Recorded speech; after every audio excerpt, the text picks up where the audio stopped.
একজন লোক রাতে প্রস্রাব করার জন্য ওঠে, কিন্তু সে অজান্তে অনেক মানুষের প্রাণ বাঁচিয়ে ফেলে। তখন সে ঘুমানোর জন্য আবার শোয়।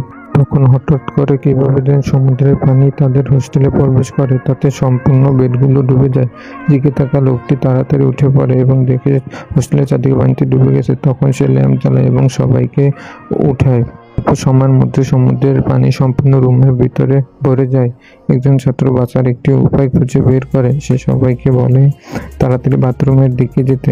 সকলে বাথরুমের দিকে গিয়ে ঝর্ণার পাইপের অতিরিক্ত অংশ খুলে ফেলে বাথরুমের ভিতর দিয়ে দেয়। এতে করে তাদের কাছে বাতাস আসতে থাকে, কিন্তু এটা অস্থায়ী ছিল। যে লোকটি প্রস্রাব করার জন্য উঠে সে হার মানেনি। সে সম্পূর্ণ শক্তি দিয়ে দরজা খোলার চেষ্টা করে, কিন্তু পানির চাপ বেশি ছিল, তাই সে খুলতে পারেনি।